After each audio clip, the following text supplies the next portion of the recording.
Youth అంతా పార్టీలో join అయ్యారు. వాళ్ళందరికీ నేను మనస్ఫూర్తిగా ధన్యవాదాలు తెలియజేసుకుంటున్నాను. ఇందాక సిద్దిపేట నుంచి కొంతమంది యూత్ వచ్చి పార్టీలో జాయిన్ అయ్యారు. ముఖ్యంగా ఏంటంటే మన పార్టీలో, జనసేన పార్టీలో మన అధ్యక్షుల వారు పవన్ కళ్యాణ్ గారు ఆదర్శాలకి ఆకర్షితులై యూత్ కానీ స్టూడెంట్స్ కానీ చాలా ఎక్కువ సంఖ్యలో పార్టీలోకి వస్తున్నారు. ఇది ఏదో మనం ఆయన ఒక సినిమా హీరో లాగా చూసి మీరు రావట్లేదన్న విషయం మాకు తెలుసు. ఎందుకంటే ఒక యూత్ని ఇంపాక్ట్ చేయగలిగిన నాయకుడు ఎవరైనా ఉన్నారు అంటే అది ఓన్లీ మన అధ్యక్షుల వారు మాత్రమే, పవన్ కళ్యాణ్ గారు మాత్రమే. ఇప్పుడు ఏంటంటే మీరు పార్టీలో జాయిన్ అయిన తర్వాత మీ బాధ్యత అనేది రెట్టింపు అవుతుంది.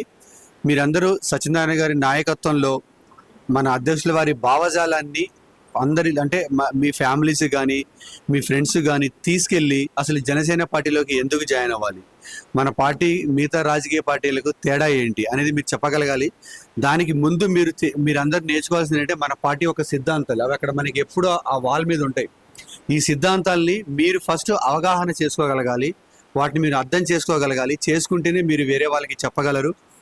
బట్ యూత్ని పాలిటిక్స్లో వాడుకున్నారు ఇన్ని రోజులు. బట్ యూత్ ఒక ఇంపాక్ట్ ఎంత ఉంటుంది, యూత్ నిజంగా తలుచుకుంటే రాజకీయాలను కానీ రేపు రాబోయే ఎలక్షన్స్ ఎలా మార్చగలరో ఆ సత్తా మీరు చూపించగలగాలి. చూపించగలిగినప్పుడే మీ వాయిస్కి ఇంపార్టెన్స్ ఉంటుంది. ఇన్ని రోజులు బట్టి చూసుకుంటే ఎలక్షన్స్ వరకే మిమ్మల్ని వాడుకుంటారు.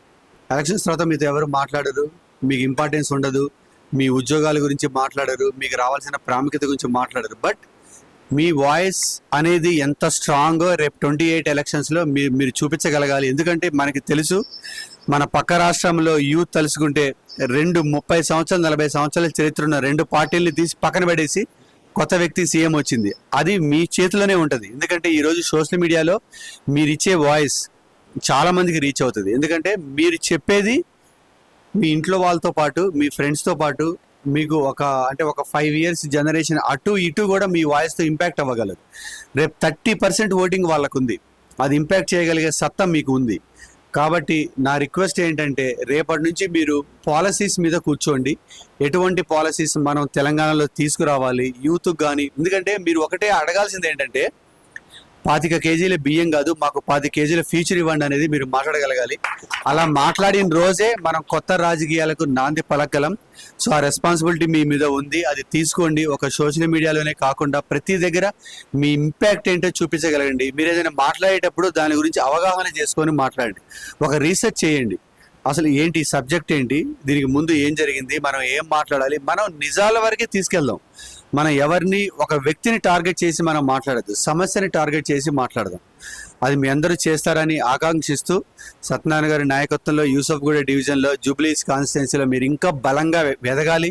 ప్రతి డివిజన్లో కూడా ఉన్న యూత్నంతా మీరు టార్గెట్ చేయండి, మాట్లాడండి, వాళ్ళకి చెప్పి ఎందుకు మీ ఇంపార్టెన్స్ ఎందుకు ఏంటి అనేది చెప్పగలగాలి మీరు అని మనస్ఫూర్తిగా కోరుకుంటూ థ్యాంక్ యూ సో మచ్.